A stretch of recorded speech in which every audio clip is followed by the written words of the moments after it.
Assalamualaikum warahmatullahi wabarakatuh. Innal hamdalillah nahmaduhu wa nasta'inuhu wa nastaghfiruh wa na'udzu billahi min shururi anfusina wa min sayyiati a'malina. May yahdihillahu fala mudilla lahu wa may yudlil fala hadiya lahu. أشهد أن لا إله إلا الله وحده لا شريك له وأشهد أن محمدا عبده ورسوله لا نبي ولا رسول بعده اللهم صل وسلم على هذا النبي الكريم وعلى آله وأصحابه أجمعين يا أيها الذين آمنوا اتقوا الله حق تقاته ولا تموتن إلا وأنتم مسلمون يا أيها الذين آمنوا اتقوا الله وقولوا قولا سديدا يصلح لكم أعمالكم ويغفر لكم ذنوبكم ومن يطع الله ورسوله فقد فاز فوزا عظيما وبعد فإن أصدق الحديث كتاب الله وخير الهدى هدى محمد صلى الله عليه وآله وسلم وشر الأمور محدثاتها وكل محدثة بدعة وكل بدعة ضلالة وكل ضلالة في النار أما بعد أيها الإخوان والأخوات في الله أعزني الله وإياكم. Para ikhwan dan juga akhwat, saudara-saudariku, jamaah salat maghrib Masjid Raya Cipinang Muara yang semoga dimuliakan oleh Allah Subhanahu wa taala. Alhamdulillah, kita sangat bersyukur kepadanya di malam hari ini. Enggak terasa kita sudah memasuki malam ke-23 di bulan Safar 1445 Hijriah yang juga bertepatan dengan tanggal 8 September 2023. Bi'aunillahi wa taufiqihi. Dengan pertolongan serta taufik dari Allah Subhanahu wa taala, kita semua bisa kembali dikumpulkan fi baitin min buyutillah, di salah satu rumah dari rumah-rumah Allah, di tempat yang sangat mulia, di tempat yang dimana di dalamnya tidaklah kita melakukan satu perbuatan, melainkan kita beribadah kepada Allah Subhanahu wa taala di dalamnya. Mudah-mudahan lewat kemuliaan majelis ini semoga menjadi salah satu sebab jalan kemuliaan untuk kita semua. Apa jalan kemuliaan yang sangat kita harapkan Allah berikan? Tidak lain, semoga majelis ini menjadi salah satu sebab Allah memudahkan jalan kita semua untuk bisa masuk ke dalam syurganya Allah Subhanahu wa taala. Sebagaimana yang Nabi sallallahu alaihi wasallam janjikan, man salaka tariqan yaltamisu fihi ilman sahhalallahu lahu bihi tariqan ilal jannah. Barang siapa yang melangkahkan kaki untuk bisa hadir ke dalam majlis ilmu, Allah akan mudahkan jalan orang tersebut untuk bisa masuk ke dalam syurganya. Mudah-mudahan kita mendapatkan fasilitas tersebut. Allahumma amin. Baik Bapak Ibu serta adik-adik sekalian, semoga dimuliakan oleh Allah Subhanahu wa taala. Pada malam hari ini sahabat yang sangat mulia di antara sahabat-sahabat Nabi sallallahu alaihi wasallam, yang lebih khusus lagi min asyril mubasysyirin bil jannah. Dia termasuk salah satu di antara 10 sahabat yang dalam satu kesempatan Nabi katakan anta fil jannah, anta fil jannah, anta fil jannah. Allah jaminkan surga untuk dirimu. Ya, sahabat yang akan kita bahas sirahnya di malam hari ini masuk pada urutan yang keempat, yaitu sahabat Ali ibn Abi Thalib radhiyallahu taala anhu. Naam. Jadi kita akan mempelajari potret sejarah atau cuplikan dari sisi kehidupan sahabat yang mulia ini. Beliau adalah salah satu di antara al-khulafa ar-rasyidun yang 4, dan beliau berada di urutan keempat setelah Abu Bakar, Umar, Utsman, baru kemudian Ali radhiyallahu taala anhum jami'an. Semoga Allah meridai semuanya. Pembahasan pertama adalah bagaimanakah sikap kaum muslimin ketika membicarakan tentang sosok Ali ibn Abi Thalib. Ternyata para ulama jelaskan berkaitan dengan sikap kaum muslimin, kalau membicarakan tentang sahabat Ali itu terbagi menjadi 3 kelompok jemaah. Ya, terbagi menjadi beberapa kelompok? 3 kelompok. Nah, yang pertama itu mereka-mereka yang bersikap ghulu, yang bersikap berlebihan sampai pada menempatkan sahabat Ali pada derajat Tuhan. Na'udzubillah. Ya. Dan itu pernah muncul di zaman Ali ibn Abi Thalib. Ketika ada sebagian orang menempatkan Ali ibn Abi Thalib posisinya seperti Tuhan.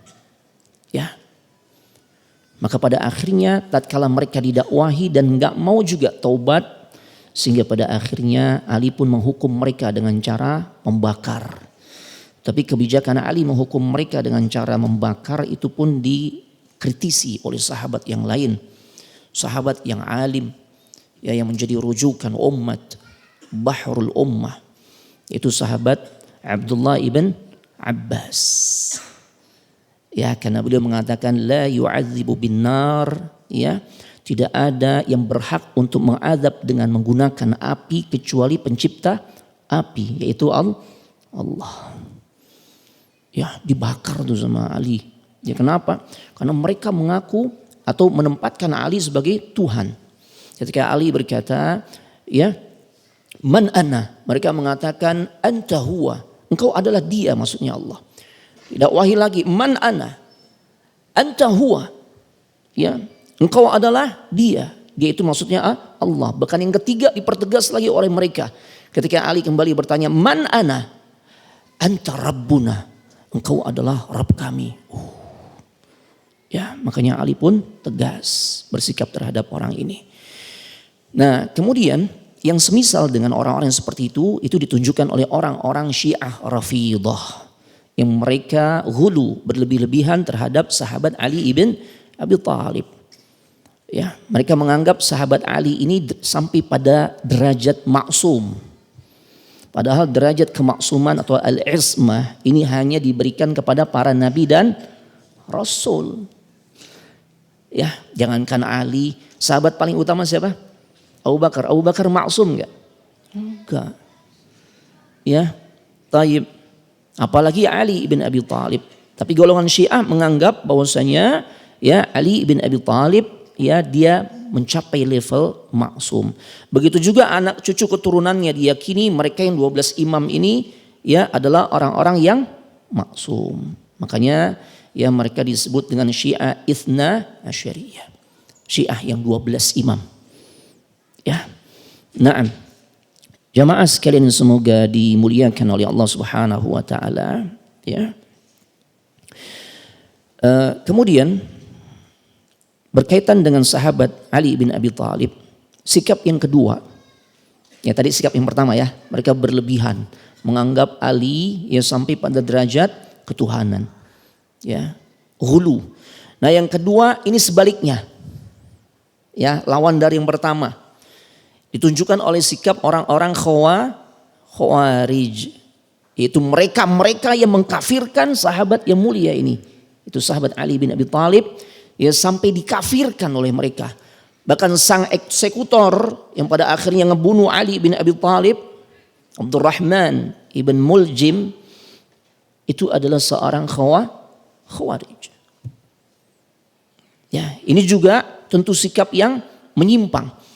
Sikap yang sesat dan menyesatkan. Kita harus tegas. Nggak usah alergi dengan istilah sesat. Karena kadangkala kita di masa sekarang ini dihadapkan pada situasi kondisi kebatilan dianggap kebenaran, kebenaran dianggap kebatilan. Orang kalau bicara tauhid atau mengucapkan istilah tauhid saja, mulai itu dicurigai. Atau pakai baju bertuliskan tauhid. Ya. Dicurigai, garis keras nih, garis keras. Ya, apalagi kalau dilihat jenggotnya tebel, celananya naik lagi. Waduh, bawa kresek hitam, curigai nih, jangan gitu ya. Tapi kalau yang pakai baju bergambarkan palu dan arit, oh biasa ini, kebebasan hak asasi manusia. Padahal itu simbol sebuah kelompok yang pernah membuat sejarah kelam di bangsa ini. Ya, na'udzubillah wa nas'alullah al-'afwa wal 'afiyah. Ya. Jadi yang kedua ini ditunjukkan oleh orang-orang Khawarij, mereka tuh mengkafirkan sahabat Ali bin Abi Thalib. Selain mengkafirkan Ali, mereka juga mengkafirkan sahabat yang mulia lainnya, di antaranya Muawiyah ibn Abi Sufyan, dan semua orang yang setuju dengan adanya tahkim, perdamaian, ya tatkala keputusan Ali dan Muawiyah, ya melalui perwakilan mereka Amr ibn al-As dan Abu Musa al-Ash'ari, ya, maka orang-orang ini dianggap kafir. Tuh. Ini ditunjukkan oleh siapa? Ditunjukkan oleh siapa? Orang-orang Khawarij. Ya, sampai-sampai mereka bawakan innal hukma illa lillah. Ya, atau inil hukma illa lillah. Enggak ada hukum kecuali hukum Allah. Kelihatannya wah, dalilnya kuat. Padahal mereka enggak faham tentang dalil. Ya, dan ini menunjukkan betapa ilmu itu sangat penting. Enggak cukup modal semangat jemaah untuk membela agama ini. Ya. Karena kalau hanya modal semangat tanpa bekal ilmu, ya muncul seperti Khawarij. Bayangkan coba, membunuh manusia mengatasnamakan jihad. Tuh. Ngebom sana sini, pengkikan takbir gak? Takbir tuh, subhanallah azim. Ajaran dari siapa? Ngebunuh manusia dianggap sebagai jihad. Dan yang dibunuh adalah kaum muslimin. Jangankan kaum muslimin, andai pun yang dibunuh adalah kafir, apakah semua kafir itu layak untuk ditumpahkan darahnya? Allahu Akbar. Bukankah dijelaskan ada 4 golongan kafir? Dari 4 golongan kafir, ya, yang pertama ada zimmi, ada mu'ahad, ada musta'man, yang terakhir harbi. Yang boleh diperangi cuma satu, yaitu harbi. Yang 3, Nabi katakan barang siapa yang memerangi kafir mu'ahad, kafir musta'man, maka sesungguhnya aku yang akan menjadi musuhnya. Wa ana hajijun yaumal qiyamah. Tuh. Na'udzubillah. Ya. Taib. Jadi golongan kedua ini diwakili oleh orang-orang Khawarij. Mereka yang suka sekali melakukan pemberontakan, ya. Diawali dengan mengkafirkan sahabat Ali, dan mereka juga yang menjadi eksekutor untuk sahabat yang sirahnya, yang kisahnya sudah kita bahas sebelumnya, itu Utsman ibn Affan. Ya, yang pada akhirnya mereka pun diperangi oleh sahabat Ali bin Abi Thalib. Ya, ditumpas di satu wilayah yang namanya Harura. Makanya pembahasan tentang sahabat Ali ini mungkin nggak bisa satu pertemuan, ya, mungkin 2 atau 3 pertemuan jemaah. Taib. Nah, yang ketiga ini nih, sikap ahlus sunnah wal jamaah. Golongan ketiga. Ya. Yaitu kita meyakini bagaimana tentang kemuliaan sahabat Ali bin Abi Thalib sesuai dengan kadarnya. Kita enggak berlebihan, karena beliau juga manusia biasa yang sangat mungkin melakukan kesalahan. Ya. Ya, terbukti tadi itu. Ngebakar, mengeksekusi orang-orang yang menempatkan dirinya sebagai Tuhan. Dibakar oleh Ali. Ternyata itu ijtihad yang dianggap salah oleh sahabat Abdullah ibn Abbas. Karena beliau manusia biasa. Tapi Nabi mengatakan ketika seorang yang sampai pada derajat mujtahid, dia punya keilmuan memang, enggak sembarangan ketika berijtihad. Ya termasuk di dalamnya sosok Ali bin Abi Thalib, alim. Akan tetapi akhta, ya, dia telah salah atau khata, dia melakukan kesalahan dalam ijtihadnya, falahu ajr, maka baginya satu pahala. Tapi bagi orang yang mengetahui tentang kesalahannya nggak boleh ngikutin. Tapi bagi yang berijtihad tersebut dia mendapatkan satu pahala. Masya Allah. Naam. Jadi sikap ahlus sunnah adalah memuliakan sahabat yang satu ini, yaitu Ali bin Abi Thalib dan semua sahabat secara umum. Kenapa kita memuliakan para sahabat? Ya karena Allah memuliakan mereka. Jikalau Allah dan Rasulnya saja memuliakan mereka, masa kita nggak mau memuliakan mereka? Makanya pembahasan tentang sahabat Nabi SAW ini pembahasan tentang masalah akidah. Bukan hanya sebatas kita ngebahas cerita, enggak. Ini pembahasan tentang akidah. Inilah yang menjadi pembeda begitu terang benderang antara kita ahlus sunnah dengan Syiah Rafidah. Yang gak akan mungkin bisa ketemu, gak mungkin jemaah. Kan dari sisi akidah udah jauh beda ya, Pak. Kita orang-orang yang memuliakan ya para sahabat sesuai dengan kadar kemuliaannya. Dan kita juga nggak bisa tuh ya sejalan dengan orang-orang Khawarij. Karena kita memuliakan sedangkan mereka mengkafirkan. Allahu Akbar. Ya, nah jadi penting bahasan tentang ini. Jadi sikap Ahlus Sunnah terhadap sosok Ali bin Abi Thalib, kita termasuk orang-orang yang memuliakan dirinya.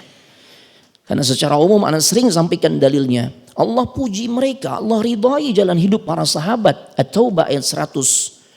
وَالسَّابِقُونَ الْأَوَّلُونَ مِنَ الْمُهَاجِرِينَ وَالْأَنصَارِ.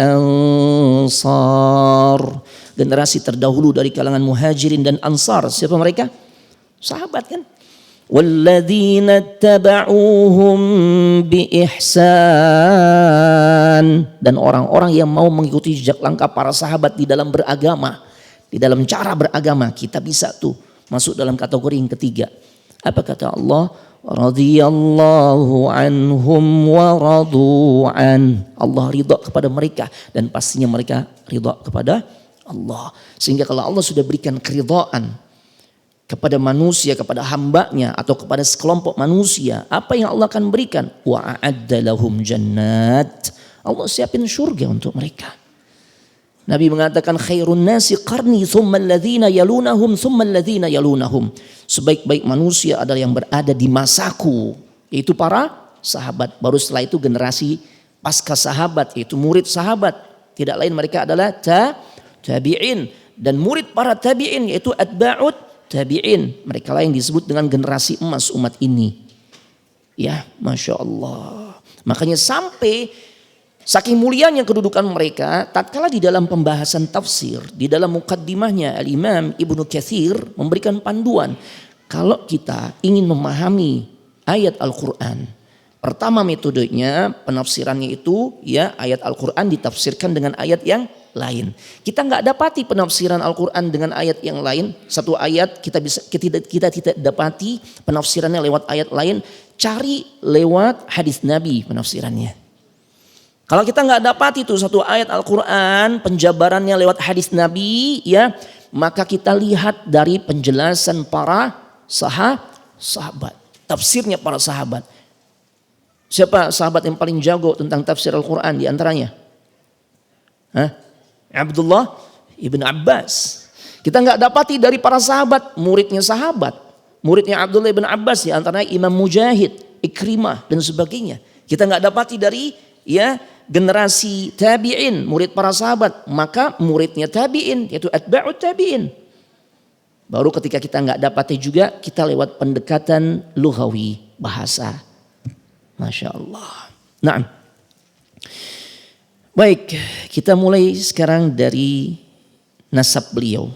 Itu berkaitan dengan sikap ya manusia berkaitan dengan sosok Ali bin Abi Thalib. Ada tiga kelompok. Nah, sekarang kita ingin mengenal lebih dekat sosok Ali bin Abi Thalib. Ya, Masya Allah. Nasab beliau termasuk nasab emas. Ya, Ali bin Abi Thalib, ibn Abdul Muttalib, ibn Hashim, ibn Abdi Manaf, ibn Qusay. Sama kayak Nabi sallallahu alaihi wasallam. Rasulullah Muhammad sallallahu alaihi wasallam, ibn Abdullah, ibn Abdul Muttalib, ibn Hashim, ibn Abdi Manaf, ibn Qusay. Sama ya. Cuma perbedaannya di atas Rasul Abdullah, di atas Ali Abu Talib. Dari situ aja kita udah langsung connect. Oh, betapa dekatnya tuh nasab beliau dengan nasabnya Nabi sallallahu alaihi wasallam. Karena ternyata hubungan beliau itu adalah akarib, sepupuan. Hubungan kekerabatan yang sangat dekat, sepupu. Karena Abu Talib adalah paman dari Nabi sallallahu alaihi wasallam. Abu Talib adalah saudara kandung dari Abdullah, bapaknya Nabi sallallahu alaihi wasallam. Kita ketahui bahwasanya Abdul Muttalib punya 10 orang anak laki-laki. Ya. Cuma dari 10 orang itu beda-beda ibu. Nah, yang kandung itu Abdullah dengan Abu Talib. Adapun dengan Hamzah, dengan siapa lagi? Al-Abbas, dengan Abu Siapa yang Allah turunkan ayat untuk memvonis dirinya ahli neraka? Abu Lahab. Itu pamannya Nabi tuh. Ya Allah. Ya, makanya dari sini kita faham. Nasab itu bukan penentu kemuliaan diri seseorang. Ya, makanya Nabi mengatakan man batta'a amaluhu lam yusri' bihi nasabuh. Siapa yang lambat amalnya, maka nasabnya nggak bisa mempercepat dirinya untuk mulia di sisi Allah. Tuh. Karena sekarang kita dihadapkan kalau udah mengklaim dirinya punya nasab yang mulia, dirinya merasa lebih mulia dibandingkan yang lain. Nanti kalau ketemu harus cium tangan bolak-balik. Gitu. Terjadi gak sama sekarang? Jadi kelakuannya gak mirip tuh. Gak mau mengikuti leluhurnya, kakeknya yang mulia. Nabi SAW. Apa artinya jemaah? Bukankah Abu Lahab sangat dekat nasabnya dengan Nabi? Bayangkan. Abu Lahab pamannya jemaah. Ya, Abdul Muthalib punya anak laki-laki di antaranya selain Abdullah yaitu Abu Lahab, pamannya Nabi jemaah. Tapi apakah membantu nasabnya? Tidak. Makanya dalam Islam enggak mengenal kasta. Enggak mengenal tuh derajat status sosial, enggak ada. Ya. Di dalam Islam hanya mengenal satu kasta yang dianggap paling mulia di sisi Allah, yaitu yang paling takwa. Inna akramakum indallahi atqakum. Makanya hari begini masih ngebanggain ya dirinya punya nasab yang mulia. Ya, dia nggak mau nengok kalau nggak dipanggil gelar radennya, Raden Roro, Raden apalah, ya Allah. Atau dia merasa dia lebih mulia dibandingkan yang lain. Kenapa? Anak ada garis darah birunya Ustadz. Subhanallah, anak sering sampein. Kenapa sih dijadiin kebanggaan? Setahu anak darah yang sehat darah merah. Kalau darah biru berobat. Ya, benar kan? Ini dijadikan sebagai kebanggaan jamaah. Jahiliyah, wallahi jahiliyah itu. Jahiliyah. La farqu bainal arabi wal ajam. Gak ada beda tuh antara Arab atau bukan Arab. Antara bule dengan non bule. Ya, gak ada beda. Yang ngebedain tuh apa sih? Di sisi Allah, takwa jamaah.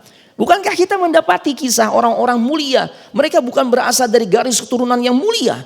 Sosok Bilal ibn Rabah. Orang kulit hitam, Pak.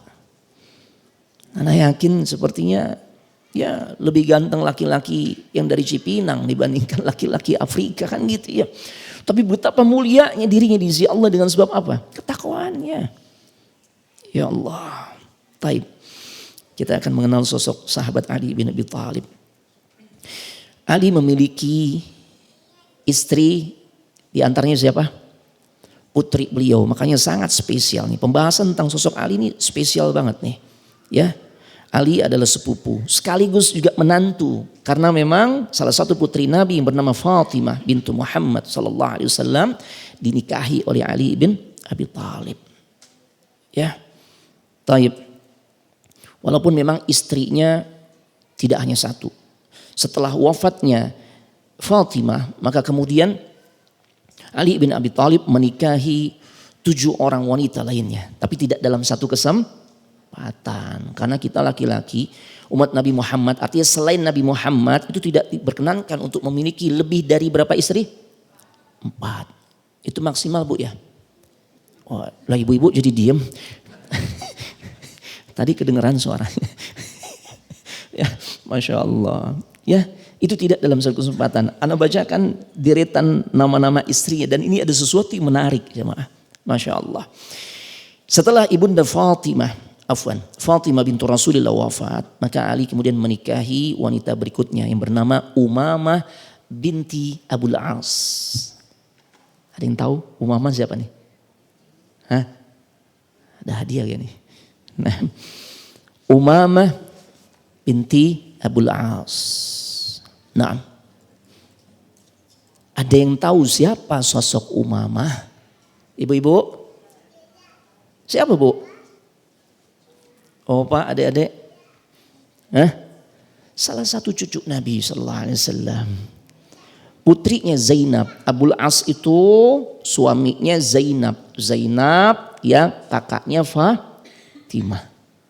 Berarti posisi Umamah di hadapan Fatimah, ya, bintu Muhammad siapa? Umamah itu siapanya Fatimah?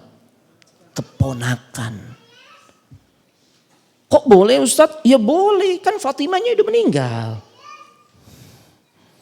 Paham?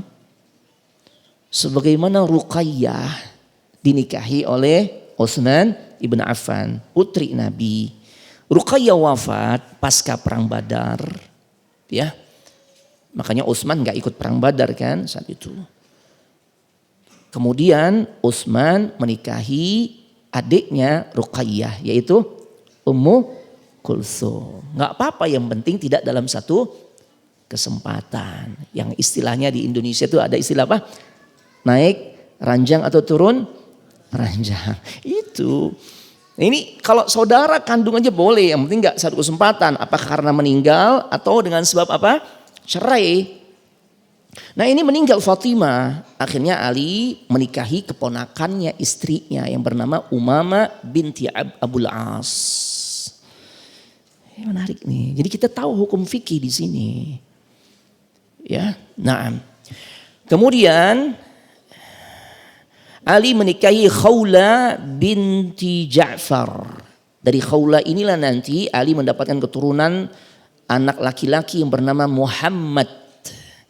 Tapi kemudian Muhammadnya ini binnya itu bukan Ibn Ali, masyhurnya disebut Ibn Al-Hanafiyah.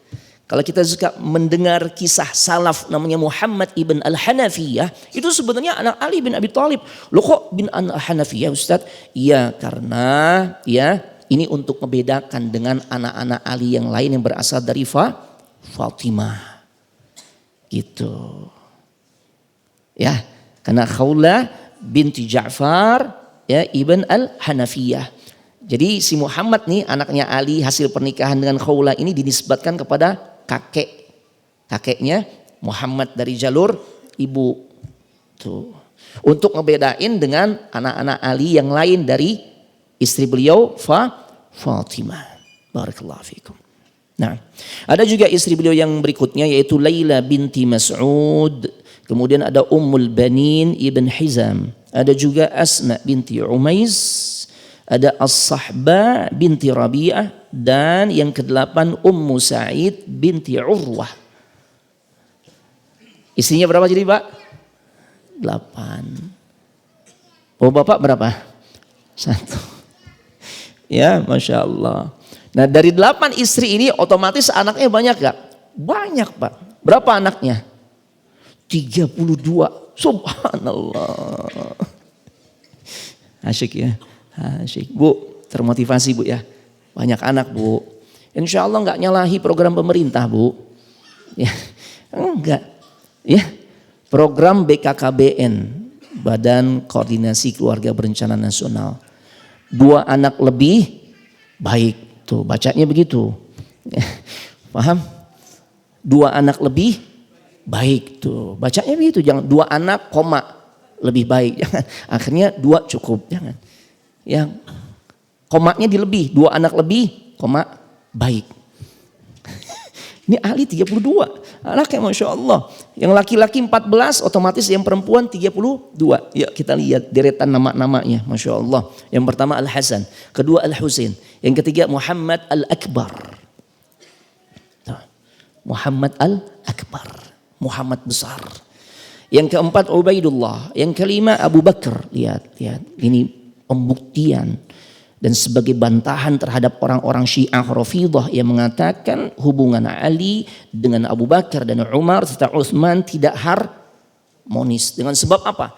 Karena mereka yang merebut kekuasaan yang seharusnya ya dimiliki oleh sahabat Ali bin Abi Thalib sepeninggal Rasulullah SAW, tapi kemudian direbut oleh Abu Bakar, Umar.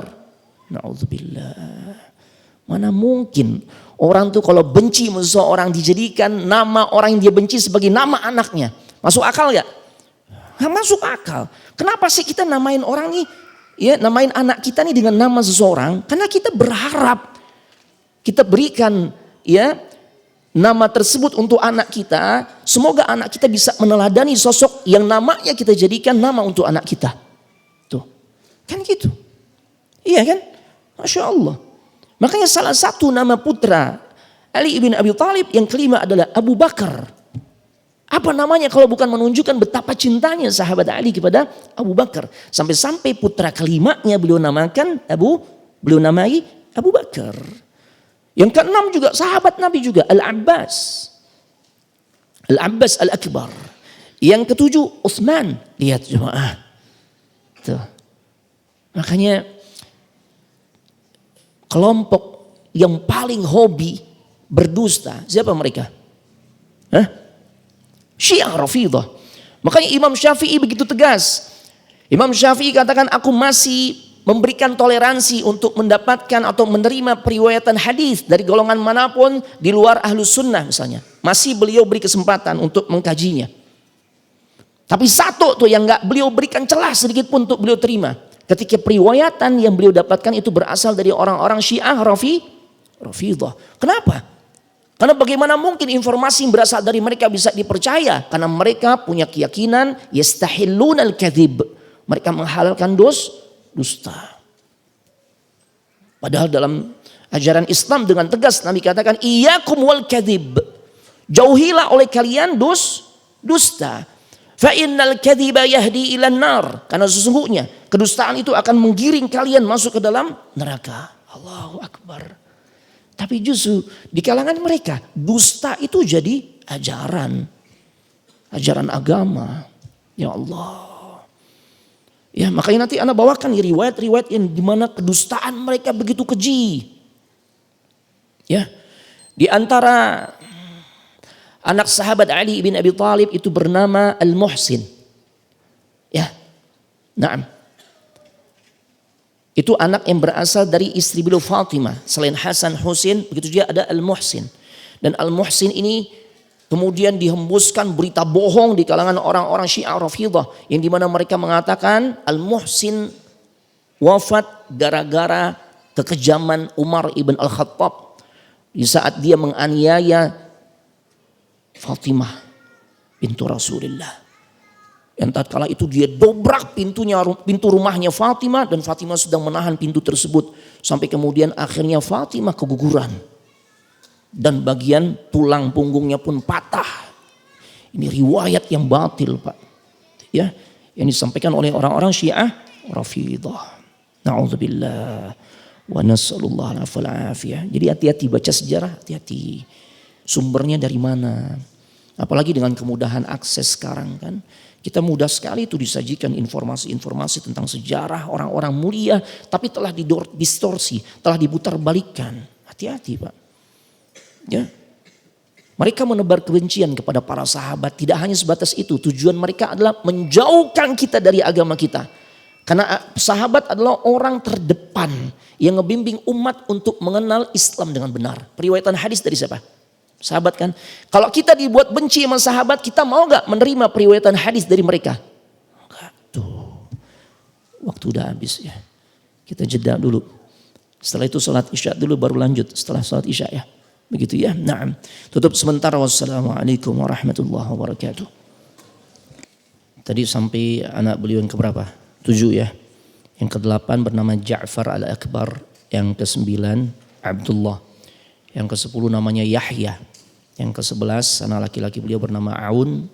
Yang ke-12 Umar Al-Akbar. Tuh, ada salah satu anak yang juga dinamakan dengan nama Umar. Ya, ini sekaligus menunjukkan bahwasanya Ali mencintai Umar ibn Al-Khattab. Kemudian yang ke-13 Muhammad Al-Awsat. Yang terakhir yang ke-14 ya anak laki-laki beliau yang ke-14 itu Muhammad Al-Asghar. Jadi ada 3 nama Muhammad di situ. Muhammad Al-Akbar, Muhammad besar atau Muhammad gede, Muhammad Al-Awsat, Muhammad sedang, Muhammad Al-Asghar, Muhammad kecil. Simpel ya, ngasih nama itu simpel ya. Kemudian putri beliau bernama diantaranya Zainab Al-Kubra. Tuh ya. Zainab. Kemudian ada juga Ummu Kulthum. Ya. Ummu Kulthum. Kemudian ada Ruqayyah. Yang dimana Ummu Kulthum ini nanti dinikahi oleh Umar ibn Al-Khattab. Jadi antar sahabat tuh Ya, seperti itu jemaah. Keakrabannya sampai-sampai anak sahabatnya dinikahin. Kalau di kita kayaknya heboh ya. Heboh. Ya, kayak nggak ada pilihan lain aja Ustadz. Ya nggak apa-apa. Ya. Ini Umar ibn Al-Khattab menikahi salah satu putri Ali bin Abi Thalib yang namanya Ummu Kulthum. Dan kemudian Allah karuniakan seorang anak yang namanya Zaid. Makanya ada yang namanya Zaid ibn Umar. Ya. Nah istrinya Umar ini ya adalah Ummu Kulthum, salah satu putrinya Ali bin Abi Thalib. Bagaimana mungkin kalau mereka bermusuhan sampai-sampai menjalin hubungan antara menantu mertua? Nggak mungkin. Subhanallahil azim. Yang ke-18 ada Ummul Hasan, 19 Ramla Al-Kubra, 20 Ummu Hani, yang ke-21 Maimunah, yang ke-22 Zainab As-Sughra, yang ke-23 Ramlah As-Sughra, yang ke-24 Ummu Kulthum As-Sughra. Ya, yang ke-25 Fatimah, salah satu putri beliau namakan sama persis sebagaimana nama istri pertamanya, yaitu Fatimah. Allahu Akbar. Kemudian yang ke-26 Umamah, istri Ali juga gak Umamah? Iya kan? Dijadiin juga sebagai nama salah satu putrinya jemaah. 27 Khadijah, 28 Ummul Kiram, 29 Ummu Salamah, 30 Ummu Ja'far, kemudian anak beliau yang ke-31 yang namanya Jumanah, yang terakhir namanya Nafisah. Allahu Akbar. Taib, bapak beliau sebagaimana kita ketahui adalah Ali ibn Abi Thalib. Nah, nama asli Abu Thalib itu ada sebenarnya Abdu Manaf. Akan tetapi lebih masyhur dengan kunyahnya Abu Thalib. Jadi kita faham bahwasanya ya Abdu Manaf ini memang punya anak, di antaranya namanya adalah Talib. Jadi Abu Thalib itu memiliki beberapa orang anak laki-laki, 4 orang. Ada Talib, makanya disebut Abu Thalib, bapaknya Talib. Padahal nama aslinya Abdu Manaf. Ya, Abu Thalib. Nama anak laki-laki pertamanya yaitu Talib. Yang kedua adalah Aqil. Ya, Aqil. Yang ketiga yaitu Ja'far. Makanya ada nama sahabat Ja'far ibn Abi Thalib yang mati di perang, yang wafat di perang Mu'tah, mati syahid di perang Mu'tah. Dan kemudian Nabi katakan, isna'u li ali Ja'far ta'aman, bikinin makanan tuh untuk keluarganya Ja'far, karena sesungguhnya mereka sedang disibukkan dengan perasaan duka cita. Ja'far baru saja wafat, bikinin makanan. Nggak kepikiran mereka bikin makanan tuh untuk memenuhi kebutuhan mereka sehari-hari. Kenapa? Sedang berduka. Ini sunnah yang matrukah, sunnah yang benar-benar ditinggalkan oleh umat Nabi Muhammad. Padahal jelas-jelas Nabi katakan, ini lagi berduka, bikinin makanan, bawain. Zaman sekarang kebalikannya, nenteng berkat di rumah orang berduka cita, gimana? Kita yang bawain, Pak. Ya Allah, kadang kala harus ngutang-ngutang tuh. Ya Allah, ya kita bawain tuh. Wallahi rahimahullah ya handa, ya semoga Allah merahmati dirinya. Biasakan anak kalau bersama beliau, mendampingi beliau bertakziah, ada tetangga, ada keluarga yang meninggal, hatta beliau minuman nggak mau tuh beliau. Tatkala disuguhkan minuman nggak mau, nggak pantas kita beliau bilang, kita yang bawain, bawa aqua berapa kardus, bawa beras, bawa makanan, begitu seharusnya. Masya Allah. Sekarang kita bergeser jemaah, ya justru kita tuh dapat 1 minta 2, subhanallah, muskilah jemaah. Ya Allah ya Rahman. Ya. Nah, baru anak laki-laki beliau yang keempat adalah Ali. Ya, Ali ibn Abi Thalib. Masya Allah. Nah, ibunya beliau namanya Fatimah bintul Asad ya ibn Hashim. Nah, ada cerita menarik sedikit ya. Jadi nama Ali di awal itu bukan Ali. Ketika Ali lahir, Abu Thalib lagi nggak ada, ya dia nggak bisa mendampingi sang istri yang namanya Fatimah bintul Asad. Ya, sehingga pada akhirnya istrinya lah yang menamakan, ya anaknya yang baru lahir dengan nama Asad. Orang-orang Arab memang senang Pak. Namain anak tuh Asad. Asad. Kemudian apa lagi? Usamah. Itu bimakna wahid. Artinya apa? Singa. Senang orang sampai sekarang Pak. Sampai sekarang kayak begitu. Ya, Usama, Asad, ya Haidar, ya. Itu maknanya sama tuh, yaitu singa. Karena mereka menginginkan anak laki-lakinya itu pemberani, gitu Pak. Nah, ternyata begitu Abu Thalib pulang, ya, ternyata beliau dengar nama anak yang baru lahir, ya dipanggil dengan sebutan Asad, ya sebagaimana nama kakeknya Fatimah bintul Asad. Ya, itu karena memang yang namain Fatimah, istrinya Abu Thalib, bapaknya ya Ali, ibunya Ali ya, Fatimah. Akhirnya apa yang terjadi? Ya, Abu Thalib nggak setuju. Maka beliau rubahlah menjadi Ali. Yang artinya ya seseorang yang memiliki ketinggian. Karena beliau berharap Ali ini menjadi orang yang mulia. Masya Allah. Naam. Jadi nama asalnya adalah Asad. Masya Allah. Ya. Baik. Bapak Ibu jamaah sekalian semoga dimuliakan oleh Allah Subhanahu wa taala, ya. Sebagaimana kisah yang masyhur, Abu Thalib ayahandanya Ali bin Abi Thalib pernah merawat Nabi sallallahu alaihi wasallam sejak masih kecil. Oleh karenanya Abu Thalib itu memang memiliki kedekatan yang begitu luar biasa dengan Nabi sallallahu alaihi wasallam. Ya. Sehingga Nabi sadar banget nih bagaimana kebaikan dari pamannya Abu Thalib. Makanya seseorang dikatakan dia pandai bersyukur kepada Allah jika dia juga pandai berterima kasih kepada orang yang pernah berbuat baik kepada dirinya. La yashkurullah man lam yashkurin nas. Enggak disebut seseorang ini pandai bersyukur kepada Allah kalau dia enggak pandai berterima kasih kepada manusia, khususnya yang pernah berbuat baik kepada dirinya. Makanya Ali bin Abi Thalib pun pada saat ya beliau sudah menikah dengan Ibunda Khadijah, sebagian ulama sejarah mengatakan usia saat itu beliau sekitar 35 tahunan. Bersama paman beliau yang bernama Al-Abbas datang ke rumahnya Ali bin Abi Thalib. Datang ke rumahnya Abu Thalib sang paman. Karena beliau tahu persis pamannya ini ya itu mengalami kesulitan dari sisi ekonomi. Maka beliau datang bersama paman yang lain bernama Al-Abbas ya meminta kesediaan Abu Thalib untuk menyerahkan sebagian anaknya untuk diasuh oleh Al-Abbas dan juga Rasul sallallahu alaihi wasallam. Makanya akhirnya Abu Thalib serahkan, ambil 2 orang, Ja'far dan satu lagi Ali. Sedangkan beliau mengasuh Thalib dan Aqil. Akhirnya Ja'far diasuh oleh Al-Abbas ibn Abdul Muttalib, Ali ibn Abi Thalib diasuh oleh Nabi sallallahu alaihi wasallam. Jadi saat itu usia beliau kisaran 5 sampai 6 tahun, kurang lebih sekitar segitu. Masya Allah.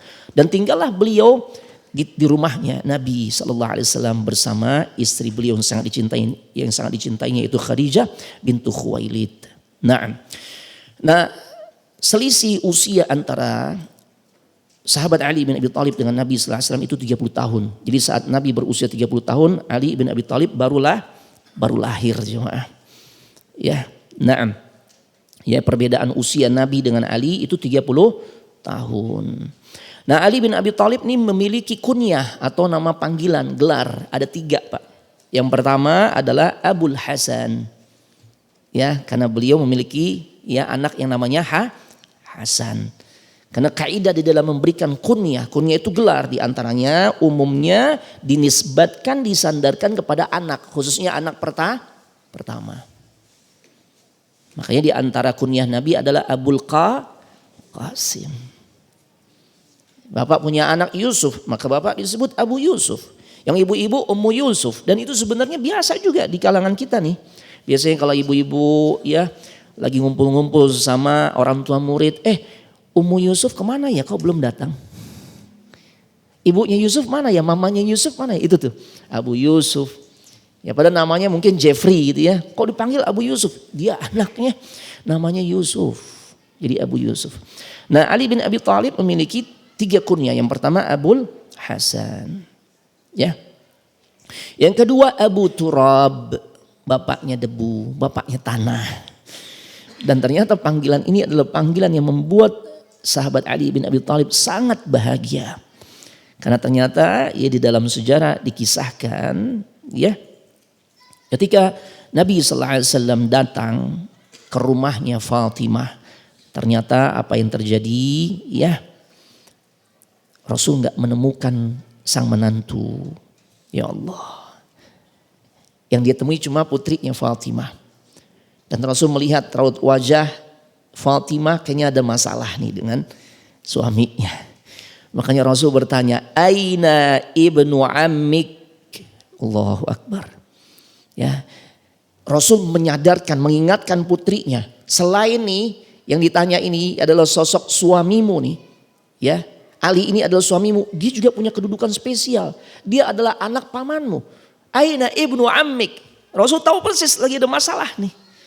Ya makanya Fatimah cerita, ya bahwasanya ada sesuatu masalah biasalah dalam keluarga, ya dalam sebuah rumah tangga, ya itu pun dialami oleh Fatimah dan Ali, masalah-masalah rumah tangga. Makanya lazim jemaah, hal biasa kalau kita menghadapi masalah dalam rumah tangga. Yang penting kita segera menyelesaikan dengan cara terbaik, tidak dengan emosi, ya tidak memperturutkan hawa nafsu, tidak mengedepankan ego. Nah inilah yang ditunjukkan oleh Ali dan Fatimah.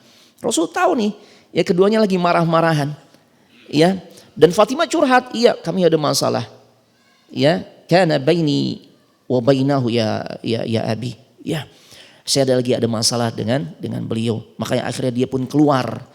Ya, suamiku keluar untuk menenangkan diri. Akhirnya wa fi riwayah Rasul memerintahkan salah seorang. Di antaranya ada seorang yang namanya Sahal ibn Abi Sa'ad untuk cari Ali.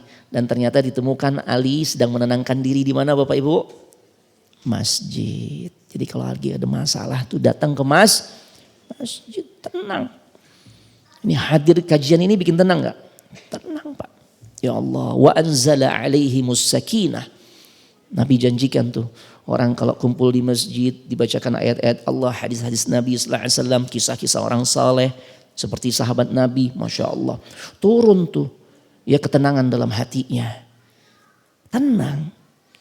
Sekalipun lagi punya banyak masalah, hadir ke masjid, ada majelis ilmu, hadir. Ya, maka tenang hati kita. Sekalipun banyak hutang, hadir ke majelis ilmu, tenang Pak. Yakin deh, ibu-ibu. Tapi ingat, kalau sudah dapat ketenangan, hutang tetap. Nah itu yang jangan lupa. Udah tenang Ustaz, alhamdulillah. Iya tenang bab lain.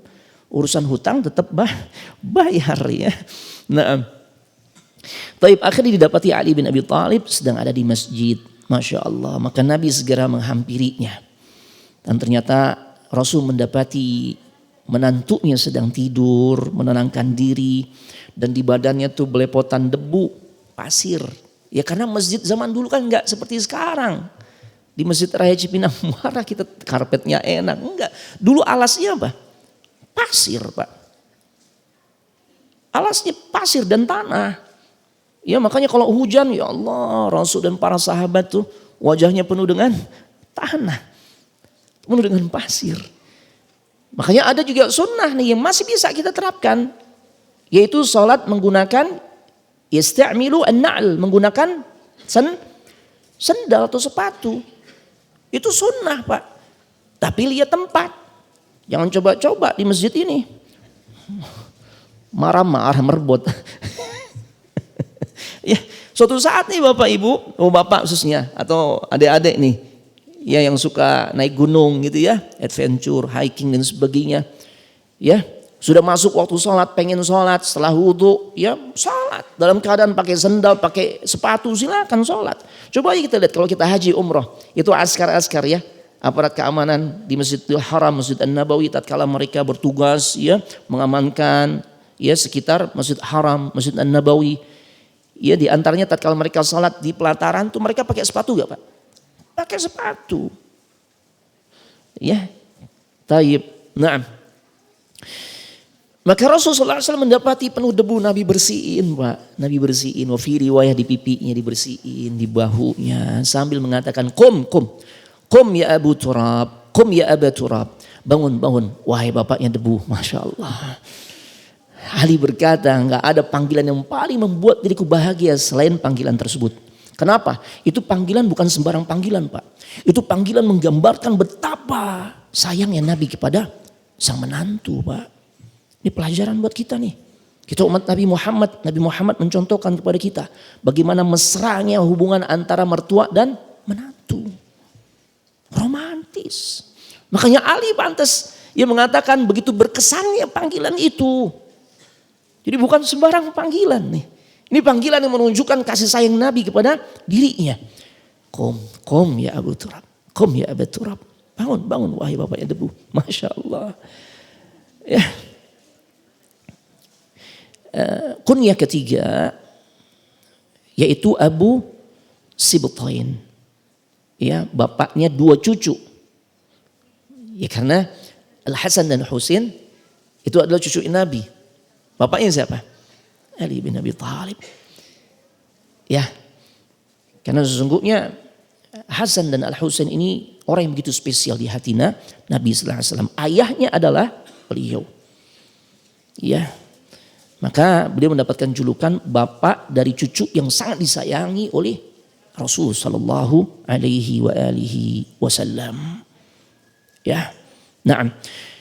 Istri Ali bin Abi Thalib yang pertama tidak lain Fatimah bintu Muhammad, menikah di tahun kedua Hijriah. Berarti nikahnya di Madinah. Ya, ada kisah menarik nih Pak, Ibu, adik-adik sekalian. Pernikahan Ali dengan Fatimah disebutkan di dalam riwayat yang dikeluarkan hadisnya oleh Imam An-Nasa'i di dalam Kitabus Sunan. Begitu juga Al-Imam Ibnu Hibban dan juga Imam Al-Hakim dari sahabat Buraidah ibn Hashib radhiyallahu taala anhu. Sahabat Buraidah radhiyallahu taala anhu pernah cerita tentang pernikahan ini, kisah asmaranya sahabat Ali dengan Fatimah. Ya. Itu ujiannya berat, Pak. Sebelum Ali menikahi Fatimah, itu udah ada lebih dulu 2 sosok laki-laki yang datang menemui Nabi sallallahu alaihi wasallam untuk menikahi Fatimah, dan saingannya berat. 2 sosok ini sosok 2 sahabat paling mulia, Abu Bakar dan Umar. Enggak tanggung-tanggung. Ali tahu diri dari sisi keimanan kalah, dari sisi materi kalah juga. Ya. Dari banyak sisi kalah, Pak. Tapi disinilah urusan jodoh itu ya tidak hanya melihat dari ya sisi materi atau hal-hal lain. Nabi lihat sisi kepantasan untuk dijodohkan dengan anaknya itu lebih cocok kepada Ali. Ini riwayat menarik, Pak. Khataba Abu Bakar wa Umar radhiyallahu anhuma. Pertama datang sahabat Abu Bakar kepada Nabi untuk melamar Fatimah. Ya. Kemudian setelah Abu Bakar sampaikan niatnya untuk melamar atau menikahi Fatimah, faqala Rasulullah sallallahu alaihi wasallam. Apa kata Rasul sallallahu alaihi wasallam? Ya. Beliau menjawab, innaha saghirah. Sesungguhnya anakku Fatimah masih kecil. Datang lagi Umar. Ketika Abu Bakar dikatakan seperti itu, Nabi menjawab seperti itu. Ketika Abu Bakar menginginkan untuk menikahi putrinya, beliau katakan, anakku Fatimah masih kecil. Faham gak Abu Bakar? Faham, pulang. Maka datang yang berikutnya, Umar ibn Al-Khattab. Sama, tujuannya sama. Jawaban Nabi pun sama. Innaha saghirah. Anakku Fatimah masih kecil. Itu cara menolak yang halus. Ya. Kalau ibu-ibu bapak-bapak didatangi oleh seorang laki-laki ingin menikahi putri ibu. Ibu melihat dari banyak kriteria kayak kurang cocok nih. Tapi dari sisi-sisi yang bisa dibenarkan secara syariat ya. Bukan dari sisi materi nih. Coba lihat. Apa kurangnya materi Abu Bakar dan Umar? Enggak ada kurangnya kan. Nih, dua-duanya saudagar nih. Ya. Tapi Nabi katakan innahal saghirah. Menolak secara halus. Dan pelajaran juga buat kita. Kalau memang sudah jelas-jelas sang ayah menyampaikan penolakan, jangan pakai mental bonek. Selama janur kuning belum melengkung, maju terus pancang mundur. Aneh tungguin deh gitu ya. Atau kadang-kala kalau zaman sekarang, saya Masya Allah apresiasi niat baik kamu nak. Itu ya udah datang ke sini memperkenalkan diri, menyampaikan niat baiknya. Tapi anak bapak nih masih pengen belajar tuh. Saya tungguin Pak, berapa tahun nih Pak? Ya Allah, ditolak ente. Ya itu ditolak itu. Sama nih kalimat, sama persis nih. Nabi SAW orang yang paling santun. Beliau katakan innaha saghirah. Pergi Abu Bakar. Faham, ditolak beliau. Dan lihat hebatnya, gak ada ngambek Pak. Ini jadi masalah di kita nih. Ngambek, kurang HP gue. Ya kan begitu. Hijrah gue yang nemenin misalnya itu kita nih sahabat gak begitu. Hati mereka bening Pak. Ya kan? Ini kan peristiwa 2 Hijriah nih. Ya, artinya sebelumnya Abu Bakar pernah akan punya jasa kepada Nabi. Yang nemenin Nabi hijrah siapa? Yang menyediakan ontaknya siapa? Yang menyediakan logistiknya siapa? Subhanallah. Yang digigit kalajengking di goa siapa? Kan Abu Bakar. Tapi lihat nih, ikhlasnya hati para sahabat. Ketika keinginan pribadinya ditolak oleh Nabi Sallallahu Alaihi Wasallam, nggak ada sakit hati. Kalau kita zaman sekarang, manusia zaman sekarang, sekampung dibicarain tuh. Kok bener tuh. Air susu dibales. Begitu tuh. Ya Allah. Karena memang itu hak orang tua. Ya. Penolakan orang tua terhadap diri seorang laki-laki yang datang kepada dirinya untuk melamar anaknya. Bukan menunjukkan. Yang ditolak itu enggak baik, enggak. Ya. Tapi memang kurang pas. Ketika disandingkan dengan sosok Fatimah. Itu Pak. Ya Allah. Luar biasa. Makanya sayang kalau kita lewatkan kisah ini. Masya Allah. Ya. Makanya akhirnya kemudian. Kesempatan besar nih. 2 saingan ditolak oleh Nabi. Mantan budaknya Ali kasih tahu. Ya. Wahai Ali. Majulah engkau. Ini peluang besar nih. 2 saingan utama ditolak. Ya. Engkau memiliki peluang besar untuk diterima. Ya. Ya, menikahi Fatimah. Masya Allah. Ya. Akhirnya apa yang terjadi? Ya. Datanglah Ali ibn Abi Thalib. Naam. Untuk menikahi Fatimah. Untuk melamar Fatimah. Ya. Yang saat itu sahabat Ali ibn Abi Thalib bercerita. Ya, tatkala aku sudah di hadapan Nabi sallallahu alaihi wasallam. Ya. Beliau gak bisa bicara. Ya sama lah kayak kita nih. Kadang-kala kita kalau mau khidbah, kalau mau lamaran ada jubir gak? Iya kan, kalau gak orang tuanya mamang ya, mang. Anak bulan depan nih pengen lamaran, tolong antum wakilin anak ya. Kan gitu ya. Atau ada yang langsung. Gentle. Nah, ini. Ali bin Abi Thalib langsung coba. Tapi beliau bercerita, ya saat beliau sudah ada di hadapan Nabi sallallahu alaihi wasallam, ya maka beliau tidak bisa berbicara, keluh nih lidahnya. Kenapa? Dengan sebab bihaibatihi, wibawanya Nabi sallallahu alaihi wasallam, nggak bisa ngomong tuh, lidahnya keluh Pak. Boleh jadi kalau kita nih kadang-kala kita suka latihan di depan cermin, terana ngomong apa nih latihan. Di depan orang tua ya nggak bisa ngomong, masya Allah. Itu yang dialami oleh sahabat Ali ibn Abi Thalib. Dan lihat Pak, baiknya sosok Nabi kita Muhammad sallallahu alaihi wasallam. Beliau tuh ketika menemui orang yang sedang gusar, bukan ditambah tuh orang tersebut makin gusar, enggak. Beliau menyelami perasaan orang. Oh, ini orang lagi kikuk nih. Apa tujuannya? Ya karena baru saja Abu Bakar datang, Umar datang dan keduanya ditolak. Kemungkinan besar nih datangnya juga tujuannya sama. Ma ja'a bika ya Ali, alaka hajah? Kata Nabi sallallahu alaihi wasallam, kamu datang ada apa wahai sahabatku Ali? Ya, wahai menantuku, belum menantu, maaf. Wahai sahabatku Ali, kamu datang mau apa? Ada apa? Ya, ada kebutuhan apa? Kata Ali, aku diam. Fasakata. Ya, fasakattu. Aku hanya bisa diam. Akhirnya Nabi tanya lagi. Ya. Dan pertanyaan Nabi ini langsung to the point. La'allaka ji'ta takhtubu Fatimah. Ya. Sepertinya kamu datang buat melamar Fatimah ya. Oh Masya Allah. Ya dapat pancingan kayak gini gimana? Kira-kira Ali jawabnya. Oh langsung iya ya Rasul benar-benar. Ini kebantu kan? Kebantu. Beliau nggak perlu lagi cari prolog tuh, ngalor ngidur keliling-keliling dulu ujung-ujungnya mau ngelamar, enggak. Karena udah langsung ditembak. Ya kata Nabi sallallahu alaihi wasallam, la'allaka ji'ta takhtubu Fatimah. Ya. Engkau datang, Anda melamar Fatimah. Ya. Kata Ali, iya betul ya Rasul. Betul ya Rasulullah. Masya Allah. Nah, wajar dong orang tua kalau tahu ada seorang laki-laki hendak serius sama anaknya, anak putrinya. Maka kan nanya persiapannya apa. Wajar, nggak matre ini. Yang matre nih siap nanti gedungnya 20 juta, catering 70 juta. Ya, mahar ya apa misalnya berlian berapa karat. Enggak. Rasul enggak begitu.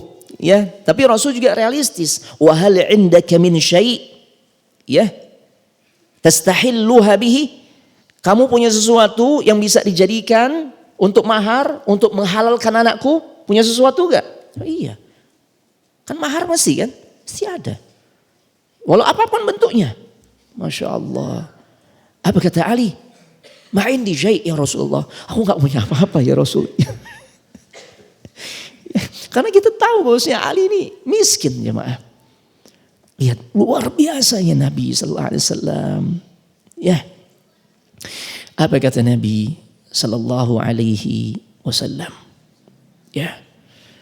Beliau mengatakan, lantas bagaimana dengan tameng, perisai yang pernah aku berikan kepadamu sebagai hadiah? Jadi dulu ada harta rampasan perang, di antaranya berupa ya dir'un. Dir'un itu tameng. Dulu sesuatu yang berharga tuh, bernilai. Kalau dijual berharga. Kan dulu pernah aku berikan engkau. Ya, tameng. Kemana tuh tameng? Masya Allah. Ya, baik. Di sini dijelaskan nilainya enggak lebih dari 4 dirham. Kalau dirupiahkan nih enggak sampai 500.000 cuma. Enggak sampai setengah juta harganya. Ya, kata Nabi di mana tuh? Ya dulu kan aku pernah berikan tameng, perisai dari harta rampasan perang untuk dirimu. Itu aja jadikan untuk menghalalkan anakku Fatimah. Allahu Akbar. Pak, kadangkala banyak nih. Ya na'udzubillah, mudah-mudahan enggak menimpa anak-anak kita. Mereka menjadi sulit untuk melepas masa lajangnya. Padahal mereka sudah punya hasrat yang besar tuh. Kepada lawan jenis yang kita harus selamatkan tuh. Ya, harus ada tempat penyaluran yang halal. Tapi kemudian terkendala dengan sebab apa? Tuntutan kita terlalu banyak. Kamu udah punya apa nak? Standarnya paling enggak nih nanti nikah nih di gedung ini nih. Yang minimal tuh gedung sewanya 20 juta. Cuma hitungan 4 jam. Cateringnya sekian juta. Total 200 juta. Udah punya kamu? Tuh subhanallah. Kok begitu? Ya. Andai pun memang perlu adanya walimah. Tapi bukankah Nabi coba simple Pak. Bikin walimah aulim walau bisyatin. Bikin walimah, bikin pesta pernikahan sekalipun engkau hanya mampu memotong 1 ekor kambing. Tuh. Ya, kadang-kala mohon maaf ya ada sebagian orang tua yang justru menghalangi anaknya untuk dia menjaga kehormatan dirinya. Melampiaskan syahwatnya yang memang sudah menggelora di tempat yang halal, terhalang tuh dengan sebab orang tuanya ngeberatkan dirinya. Masya Allah. Nah, tapi kalau yang belajar ya. Ini maksudnya belajar udah selesai, udah bisa cari nafkah. Cuma memang ya dia belum kaya. Belum memang kita harus nunggu kaya Pak. Belum tentu anak kita nih memang Allah takdirkan dia memiliki kekayaan. Punya rumah pribadi, kan ada orang yang memang sampai akhir hidupnya jadi kontraktor. Ya, dari satu kontrakan berikutnya. Sampai hidupnya, sampai matinya begitu Pak. Terus gak nikah-nikah dong. Ya Allah. Ya, akhirnya apa? Akhirnya ya dia segera bawa tuh tameng, subhanallah, untuk beliau jadikan sebagai mahar. Ya, Masya Allah, itulah tameng hutamiyah. Ya, nah kata Rasul, berikan kepadaku. Ya, maka segeralah Ali membawa tameng tersebut dan Nabi berikan kepada Ali berikan kepada Rasul sallallahu alaihi wasallam. Masya Allah. Kemudian Nabi juga perintahkan nanti buat walimah gimana? Fi riwayah. Dan ternyata Ali bin Abi Thalib memang ada persiapan. Beliau ingat, oh iya dulu pernah diberikan 2 ekor onta. hasil rampasan perang juga tuh. Wah ini nih, onta ini nanti digunakan untuk bikin walimah. Modal untuk pesta pernikahan. Tapi ternyata ujian Ali berat Pak.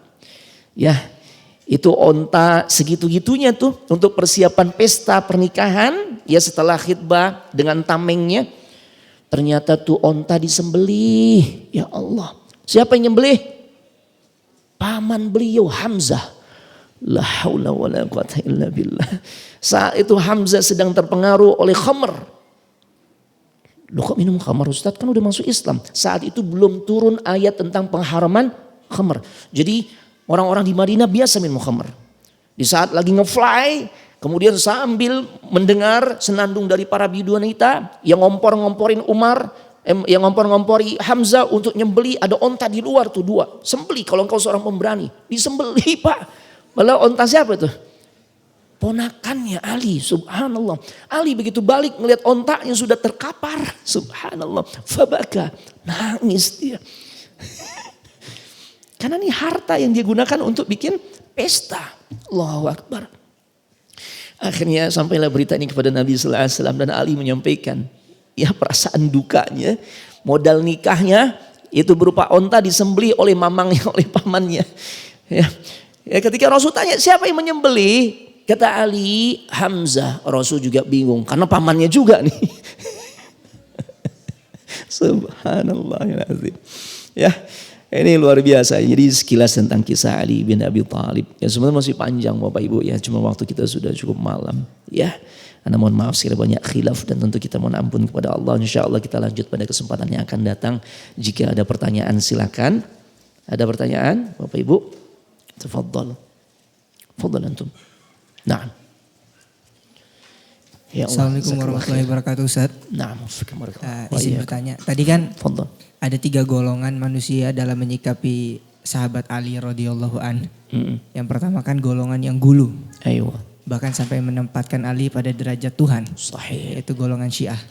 Pertanyaannya, apa penyebab mereka sampai bersikap seperti itu kepada Ali radhiyallahu an? Syukran Ustaz. Nah.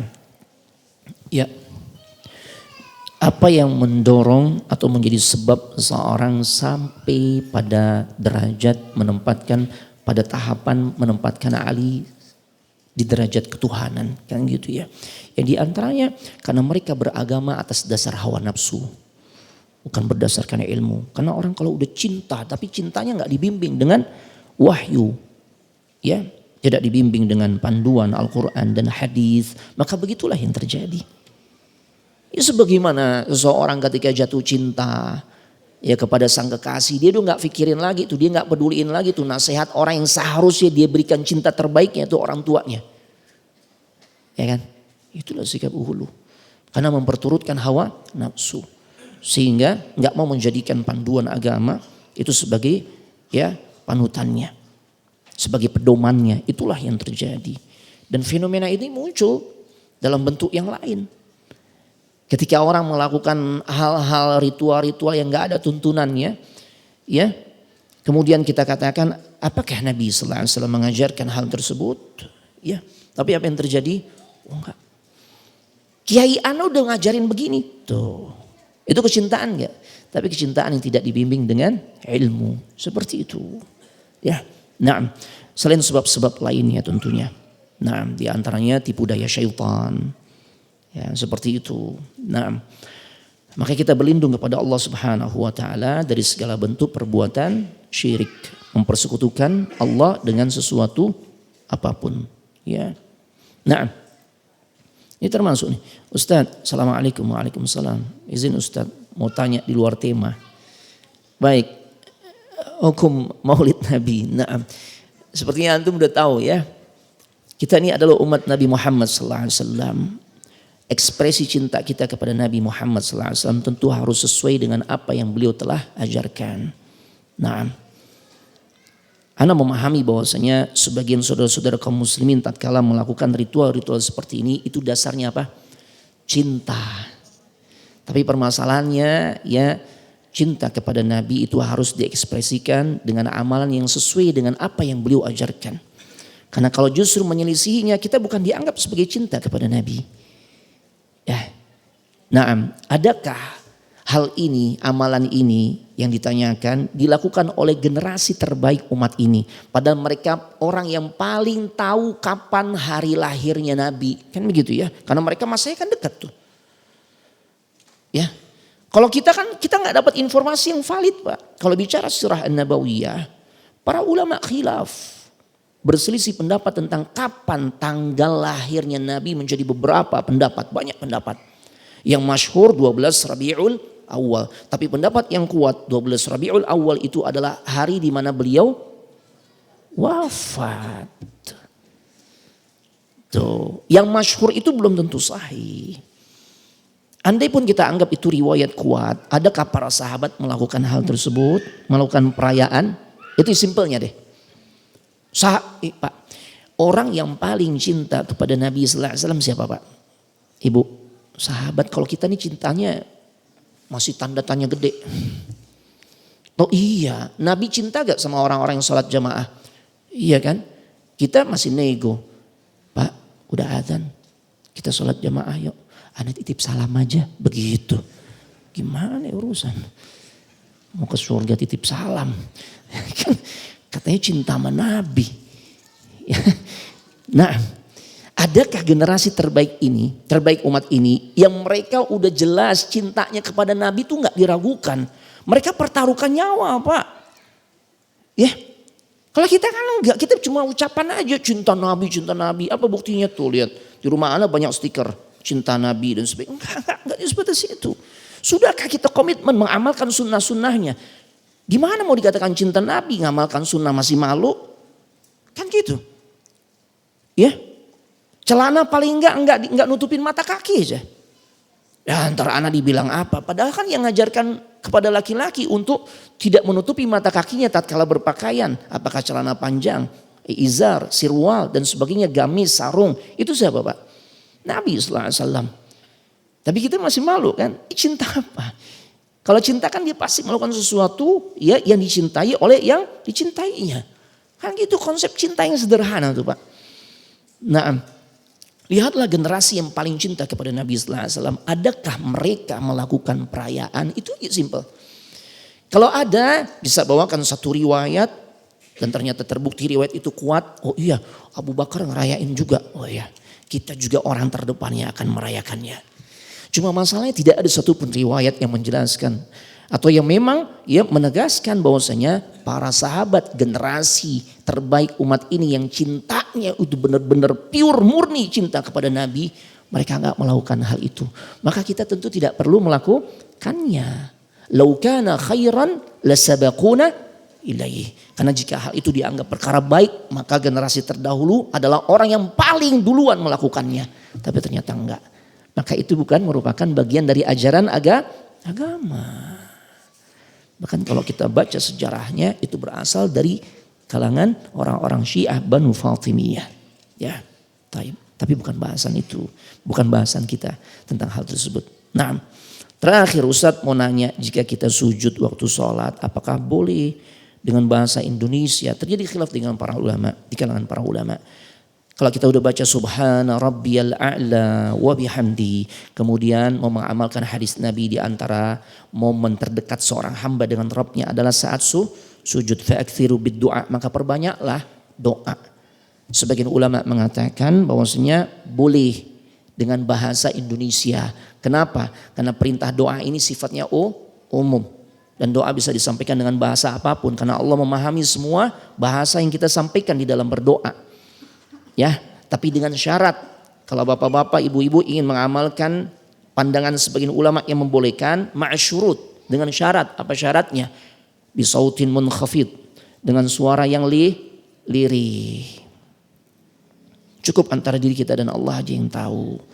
Diwujudkan dalam gerakan bibir atau lidah. Tuh. Jangan kencang-kencang lagi curhat di sujud. Ini pengen Ustaz, ini saat terbaik nih. Yang samping denger. Udah gitu curhatannya lagi berantem sama suami. Ya Allah, ini suami saya nyebelin banget. Tuh. Ketahuan jadinya. Ya. Baca dengan suara lirih. Tapi sebagian ulama fikih mengatakan tidak boleh, karena yang namanya salat itu adalah qaulun wa fi'lun makhsus. Itu adalah ucapan dan gerakan yang secara khusus telah diajarkan. Anak pribadi lebih cenderung mengikuti pendapat yang pertama, boleh tapi dengan syarat. Karena sifat perintah berdoa di dalam sujud itu umum. Cuma lebih afdol memang kita menggunakan bahasa Arab. Na'am, demikian. Barakallahu fikum. Mudah-mudahan manfaat. Ana mohon maaf sekiranya banyak khilaf dan tentu kita mohon ampun kepada Allah. Tutup dengan doa kafaratul majlis. Subhanakallahumma wa bihamdik asyhadu an la ilaha illa anta astaghfiruka wa atubu ilaik. Assalamualaikum warahmatullahi wabarakatuh.